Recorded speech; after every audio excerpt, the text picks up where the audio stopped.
ஜனநாயக ரீதியில் எதிர்க்கட்சிகளுடைய குரல் வலையை நெரிக்கக்கூடிய ஒரு சூழ்நிலையை இன்றைக்கு பேரவைத் தலைவர் உருவாக்கியிருக்கிறார். எதிர்க்கட்சிகளுடைய அடிப்படை ஜனநாயக உரிமையை மறுத்து அவர்கள் குரல் வலையை நெரித்து கருத்துக்களை பேசுவதற்கு இடம் தராத இந்த அவைத்தலைவர் நடவடிக்கையை கண்டித்து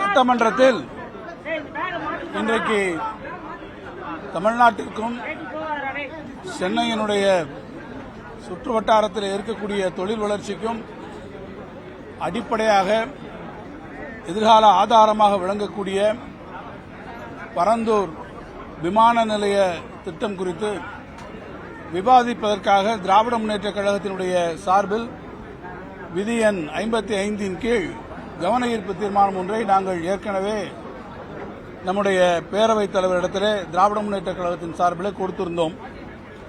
பல நாட்களாக நம்முடைய கழகத்தின் கொறடா அண்ணன் வேலு அவர்களும் எதிர்க்கட்சி துணைத் தலைவர்களும் வலியுறுத்தியதற்கு பிறகும் அதை இன்று எடுத்துக் கொள்கிறோம், நாளை எடுத்துக் கொள்கிறோம் என்று ஒவ்வொரு நாளும் தள்ளிப்போய் இறுதியாக எங்களிடத்திலே திங்கட்கிழமை உங்களுடைய கவன ஈர்ப்பினை சிறப்பு கவன ஈர்ப்புக்காக எடுத்துக் கொள்கிறோம் என்று அவர்கள் எங்களிடத்திலே தெரிவித்திருந்தார்கள். எனவே சிறப்பு கவன ஈர்ப்பு தீர்மானம் என்பதன் மூலமாக திராவிட முன்னேற்றக் கழகம் மட்டுமல்ல எல்லா எதிர்க்கட்சிகளிலுமே இந்த பரந்தூர் விமான நிலையத்தை குறித்து அதனுடைய அவசிய தேவைகளை குறித்து தமிழ்நாட்டினுடைய பொருளாதார வளர்ச்சியை குறித்து எப்படி நாம் இந்த விமான போக்குவரத்தில் மற்ற மாநிலங்களோடு அண்டை மாநிலங்களோடு நாம் இழந்து கொண்டிருக்கிறோம் என்பதையெல்லாம் அரசினுடைய கவனத்துக்கு கொண்டு வருவதற்கு இந்த வாய்ப்பு தேவை என்பதை வலியுறுத்தி இந்த கவன ஈர்ப்பில் உரையாற்றுவதற்காக இருந்தோம்.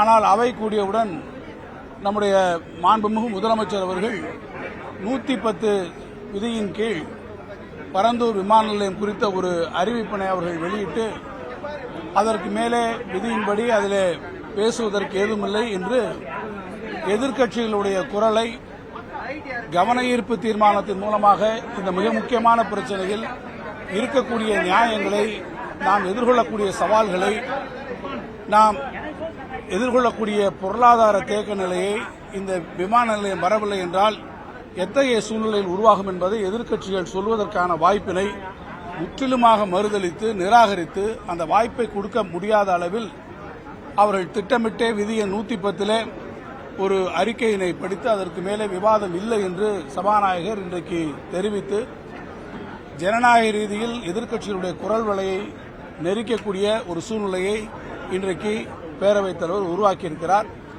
மீண்டும் எழுந்து நாங்கள் 110 அந்த விதியின் கீழே இந்த விவாதத்தை நாங்கள் வைக்க விரும்பவில்லை, ஆனால் ஏற்கனவே நாங்கள் 55 விதியின் கீழே இந்த கவன ஈர்ப்பு தீர்மானமாக கொண்டு வந்திருக்கிறோம். சிறப்பு கவன ஈர்ப்பு தீர்மானமாக அதை எடுத்துக்கொள்கிறோம் என்று பலமுறை நீங்கள் உறுதியளித்ததற்கு பிறகும் இன்றைக்கு இப்படி 110 கீழே படித்து இதன் மீது விவாதத்தை நீங்கள் திட்டமிட்டு தவிர்த்திருக்கிறீர்கள். எனவே எங்களுக்கு விதி எண் 55 கீழ் கவன ஈர்ப்பில் இதை நீங்கள் வழங்க வேண்டும் என்று நம்முடைய எதிர்க்கட்சி துணைத் தலைவர்களும் நம்முடைய கொறடா அவர்களும் அதை வலியுறுத்தினார்கள். அதை வலியுறுத்தி தொடர்ந்து வலியுறுத்தியும் இந்த அரசு செவி சாய்க்காத காரணத்தால் எதிர்க்கட்சிகளுடைய அடிப்படை ஜனநாயக உரிமையை மறுத்து அவர்கள் குரல் வலையை நெரித்து கருத்துக்களை பேசுவதற்கு இடம் தராத இந்த அவைத்தலைவர் நடவடிக்கையை கண்டித்து நாங்கள் இன்றைக்கு முழுமையாக வெளிநடப்பு செய்து வந்திருக்கிறோம்.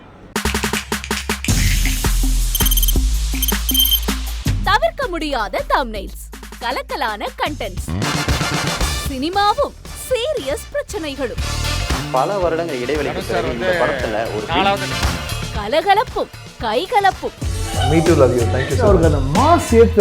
போயிட்டே தான் இருக்காரே தவிர பிரேக்கே இல்லாமல் பிரேக்கிங் நியூஸ் சொல்லும் தந்தி டிவி ஆப். இன்ஸ்டா தலைமுறை வரை இறங்கி அடிக்கும் தந்தி டிவியின் டிஜிட்டல் எக்ஸ்க்ளூசிவ். அது தண்ணிக்குள்ள போகும்போது ஹேங் ஆயிடுச்சு. உங்களுக்கு விஜய் சார் எந்த அளவுக்கு ரொம்ப பிடிக்கும்? Of course, Malayalis are huge Vijay sir fans. ரெண்டு பேருமே ரொம்ப பிடிக்கும் எனக்கு. தந்தி டிவி ஆப்பை இலவசமா டவுன்லோட் செய்யுங்க. ஃபாலோ பண்ணுங்க, சப்ஸ்கிரைப் பண்ணுங்க, என்ஜாய் பண்ணுங்க.